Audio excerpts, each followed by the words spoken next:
Graça e paz, igreja. Boa noite.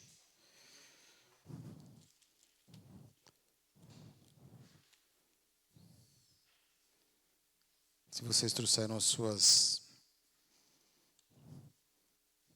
Bíblias, por gentileza, vamos abrir em Mateus 25. Sexta-feira eu falei um pouco sobre essa passagem, mas deixei para falar hoje praticamente o que eu tinha, que é do versículo 1 ao versículo 13, onde nós iremos falar a respeito de coisas que os nossos dias estão praticamente passando e não chegamos a praticamente conclusões daquilo que devemos ser.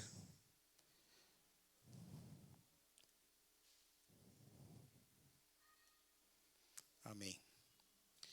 Glória a Deus.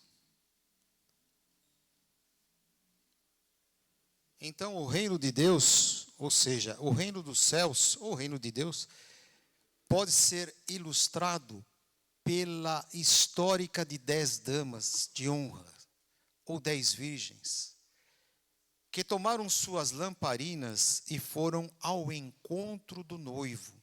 5 delas eram insensatas e 5 eram prudentes. As insensatas pegaram as suas lamparinas e não levaram a sua reserva de óleo. As prudentes, no entanto, levaram óleo nas suas vasilhas, junto com as suas lamparinas. E, como o noivo estava demorando, elas se deitaram para descansar e adormeceram. À meia-noite, elas foram acordadas pelo grito: ó noivo, o noivo, ele está chegando, saiam para recebê-lo. Todas aquelas moças, aquelas damas, aquelas virgens, acordaram e prepararam as suas lamparinas. Então, as 5 insensatas, que não tinham azeite de reserva, pediram às prudentes: deem um pouco deste óleo para nós, porque as nossas lamparinas, estão se apagando. Mas as outras, com veemência, responderam: nós não temos apenas o suficiente, ou seja, nós temos apenas o suficiente para nós. Vão e comprem óleo para vocês. Mas quando elas foram, aí o noivo chegou. E aquelas que estavam prontas entraram com ele para o banquete do casamento. E a porta foi trancada. Agora, mais tarde, quando as outras 5 voltaram e se prontificaram para o noivo as recebê-las, ficaram lá fora chamando: Senhor, Senhor, Senhor, abra esta porta para nós. Porém ele respondeu: a verdade é que eu não as conheço. Portanto, vigiem, estejam preparados, porque vocês não sabem o dia e nem a hora da minha volta. Amém? Feche seus olhos. Deus Altíssimo, Soberano e Eterno, aqui estou, Senhor, veemente, humildemente, miseravelmente, Senhor, este homem que aqui se apresenta. Que as palavras sejam tuas e não minha, e que o teu Santo Espírito toque no coração, na mente de cada um dos nossos irmãos e daqueles que estão, Senhor, assistindo pela live. Em nome do Senhor Jesus, que assim seja. Amém. Meus irmãos, quando olhamos para essa palavra do Senhor Jesus, nós vamos ver que o alerta que ele queria sempre nos dar era justamente referente àquilo que nós estamos vivendo hoje. E vivendo, e negligenciando, e passando por cima, e Ah, tá tudo bem. Ah, hoje eu vou na igreja se der. Hoje eu oro se der. Hoje eu pego a Bíblia se der. Então a nossa negligência é aquilo que nos forma e nos traz, porque as 10 virgens que pegaram suas candeias saíram ao encontro do noivo.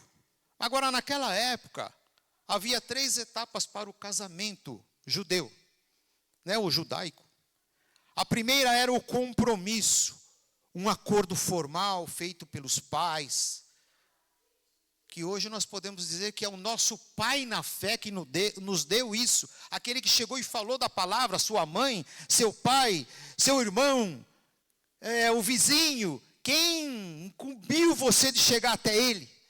E desta forma, a segunda era o noivado, aquele começo que você, puxa vida, agora eu já estou conhecendo, né?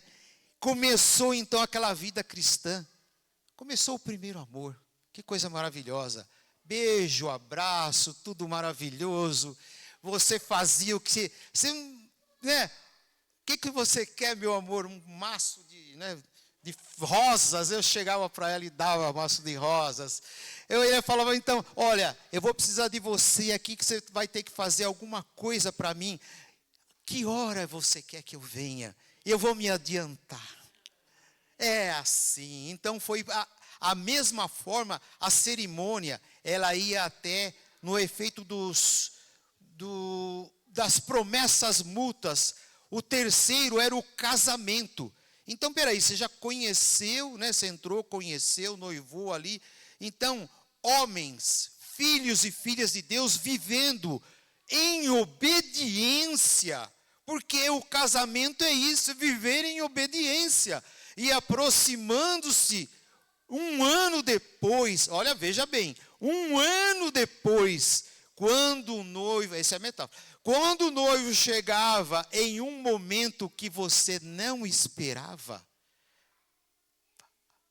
para a noiva, que a noiva pensava que estava segura, a igreja de Cristo, como noiva, como adornada, ansiosa, esperando o noivo, que ele estava subindo no altar para recebê-la. E inesperadamente o noivo apontou. Então ele apontou, aí você viu o noivo. Se você estivesse preparado com a sua candeia, ali, no acompanhamento que era feito através do recebimento, que o noivo vinha para que as noivas, ou seja, a noiva levasse ele. Mas naquele tempo era o acompanhamento das virgens. Quando o noivo chegava, a dama de honra que o assistia, que é a noiva, saía ao seu encontro, ao encontro do noivo, com as lâmpadas acesas para conduzi-lo, juntamente com as companheiras. Ou seja, a palavra diz que são 10. É um número, se contar, é um número praticamente exato, né? Agora, você vê que ele coloca 50% imprudentes e 50% prudentes. Por que isso? Porque é o que o dia a dia, é o que acontece conosco. Nós sabemos que às vezes em nossa casa, nós podemos estar servindo ao Senhor, mas às vezes o nosso filho não serve, a nossa sogra não serve, ou o nosso neto não serve, alguém não serve. Então é isso. A realidade é que nós temos a incumbência de falar, e o Espírito Santo tem a incumbência de mudar isso. Ao ver o noivo, como o próprio Jesus aparece, justificável à luz de Mateus 9,15, por favor. Jesus respondeu: como podem os convidados do noivo ficar de luto enquanto o noivo está com eles? Virão dias em que o noivo lhes será tirado e então jejuarão. Isso ele estava falando nesse versículo aí, praticamente com relação aos sacerdotes, né, que falavam que eles não jejuavam. Mas a realidade é que essa figura usada para usar, já no Antigo Testamento, frequentemente se descreve que Deus, não o Messias, mas como um noivo, e Israel como a noiva. Ou seja, Deus sempre foi o noivo, Israel sempre foi a noiva. Representando hoje, na vinda do Messias, Jesus é o noivo e a igreja adornada é a noiva. As moças, pegas, despreparadas, são impedidas de entrar. Não levaram óleo, não foram prudentes. Porém, se levassem óleos, elas não estariam passando os momentos difíceis, porque juntos com as suas candeias, o noivo demorou a chegar. Fazem 2000 anos, ou mais, 2020 anos, mais ou mais que isso, que Jesus ele vai voltar. O noivo vai vir. O noivo vai vir. E a negligência é que nós não tomamos, por muitas vezes, a responsabilidade de sabermos que o noivo está vindo. E a nossa prudência tem que ser: você está andando com a sua candeia acesa? Você está tendo reserva de óleo suficiente para esperar? Ou você está deixando a negligência para comprar o óleo a hora que ele estiver pronto para chegar? E a hora que ele chegar, você vai encontrar os portões fechados? Você vai não poder recebê-lo? E quando ele disser aquela palavra que eu não te conheço, mas Senhor, eu trouxe, eu fui buscar. Mas quando eu vim, quando eu cheguei aqui, você não estava com a candeia. Então é aquela forma que nós vimos o servo imprudente. Começa a bater nas pessoas, bate na mulher, bate no filho. Jesus vai demorar, não quero saber, não. Vou bater, vou beber, vou fazer o que tem. Mas aí o Senhor vem e pega ele no fraga. Então esse está destinado o quê? Às trevas, ao ranger de dentes, ao inferno. E isso é um sinal que nós hoje carregamos.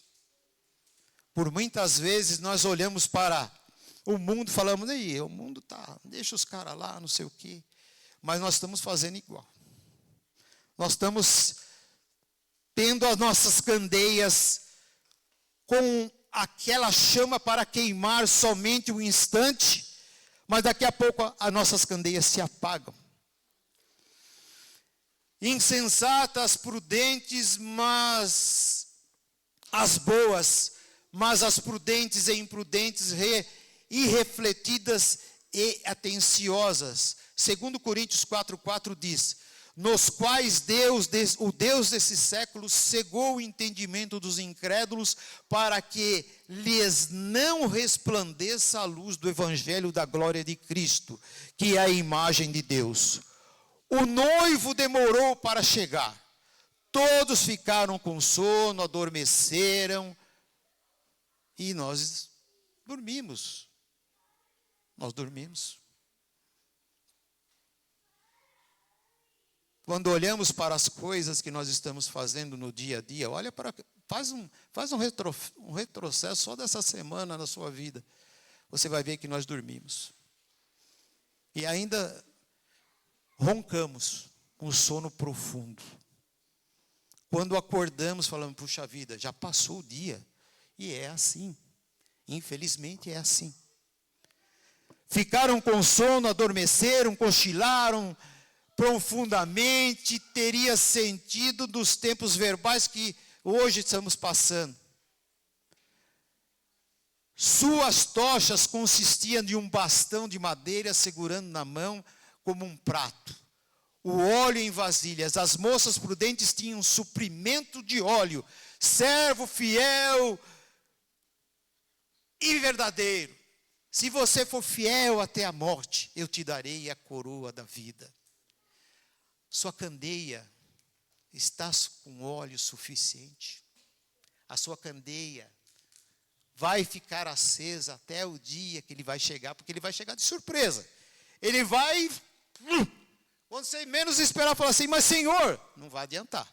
Então, a nossa prudência hoje é nós estarmos, mais do que ninguém, a ser verdadeiros cristãos.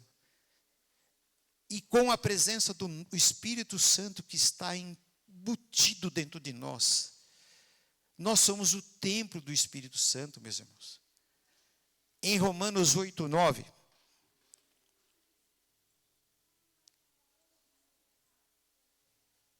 se alguém tem...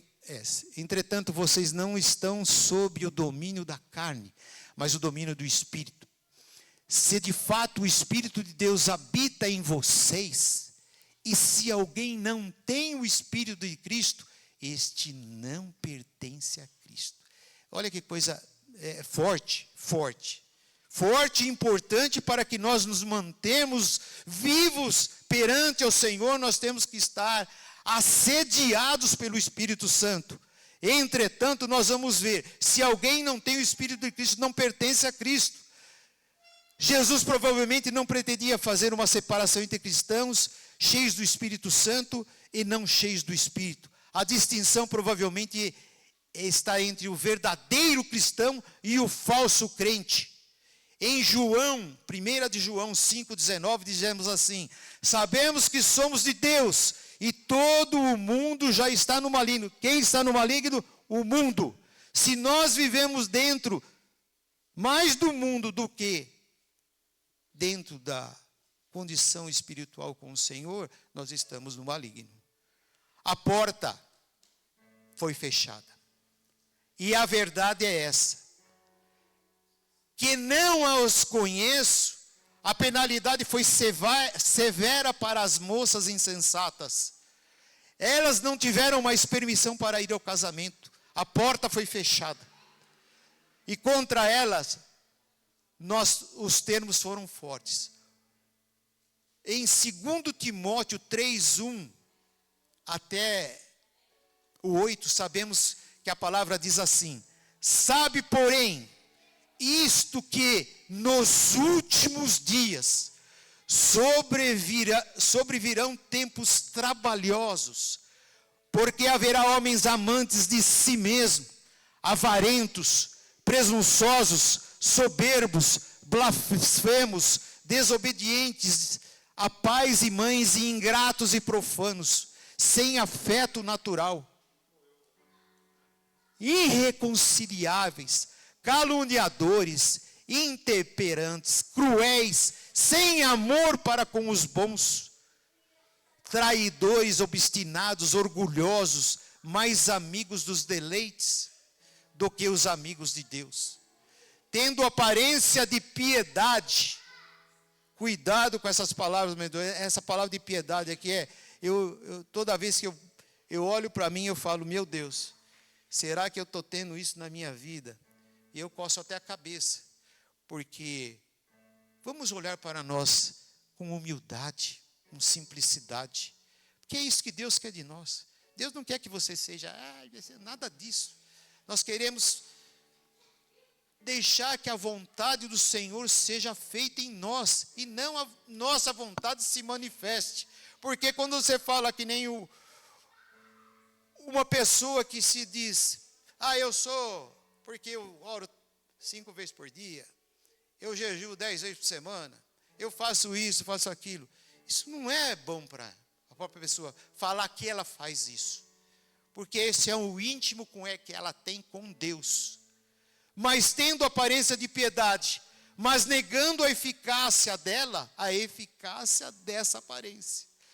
Deste afasta-te, porque deste número são os que introduzem pelas casas e levam cativas as mulheres nécias, carregando de pecados e levadas às várias concupiscências, que aprendem sempre e nunca podem, ou seja, olha que palavra forte, que aprendem sempre. Olha para a palavra de Deus: aprendem sempre, ouvem sempre, passa por aqui e sai por aqui, passa por aqui e sai por aqui, e nunca podem chegar a um conhecimento de verdade.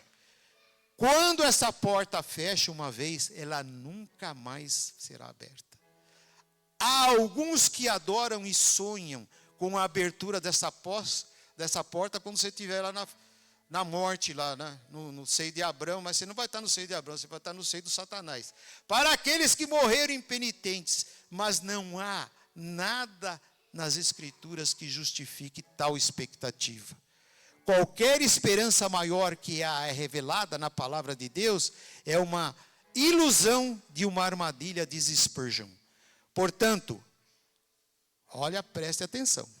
Vigiem, porque vocês não sabem o dia e nem a hora. E o objetivo dessa parábola do Senhor é que você esteja pronto. O preço por não estar preparado é alto, é muito alto.